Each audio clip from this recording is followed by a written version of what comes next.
Βγάλαμε το Τσίπρα. Και τώρα τι γίνεται? Τι μας έλεγε ο μαλάκας? Τη μια μέρα θα βγω, την άλλη μέρα θα πέσει κυβέρνηση. Ακόμα εκείνη πάστα, δυνάτη. Βλέπετε? Τα λαμογάκια όλα. Τα βλέπετε? Εκεί είναι και λέει τις παπαριές τους. Ποιος μάγκας θα τους ρίξει από μια ρουκέτα όλους? Ποιος είναι τόσο μάγκας? Εγώ δεν έχω την δυνατότητα. Κάποιος άλλος? Ξέρος τι κάνει? Πού είσαι ρε? Πού κρύβεσαι? Τι κάνεις? Βάζεις βόμβες να πούμε και χτυπάς κόσμο αθώο, περαστικό? Ποια είναι η μαγκιά σου?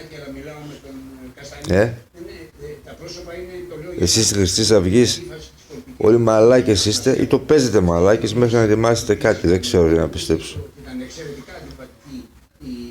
Δεν ξέρω τι να πιστέψω πια. Γιατί τους βγάλαμε Έλληνες, τότε που λέγαμε να καεί το Κουρδέλο η Βουλή, γιατί τους βγάλαμε για να μπουν μέσα γιατί κάψουν. Τι κάνανε? Τα όπλα, βάλα το μηχάνημα, τέλος όλα. Έτσι. Γάμισε την κατάσταση. Και θα γίνει ακόμα χειρότερη. Ξυπνήστε όλοι. Ξυπνήστε. Εγώ λέω, δεν έχω τη δύναμη να κάνω κάτι. Έτσι. Και πολλοί από εμάς δεν έχουμε τη δύναμη να κάνουμε κάτι.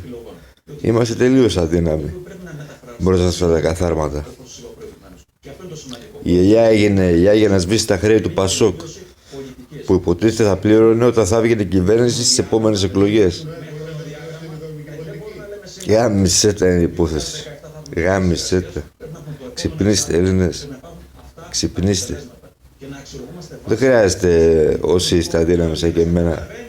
Αδύναμοι δεν εννοώ αδύναμοι. Εννοώ αδύναμοι, ας πούμε, όπως η πολιτική που έχω κάποια εξουσία, κάποια δύναμη, έτσι. Δεν εννοώ αδύναμοι. Έτσι, όποιος και να είσαι, ξύπνα. Πες κάτι ρε παιδί μου. Έτσι. Τι φοβάσαι, να κάνεις ένα βίντεο, φοβάσαι, να πεις αυτά που λέω, εγώ φοβάσαι. Τι θα σε κάνουν, θα σε κατακρίνουν για αυτά που λες? Τι θα σε κάνουν? Τι είμαστε, Χούντα είμαστε? Ή μάλλον Χούντα είμαστε με δημοκρατική υποτίθεται κυβέρνηση.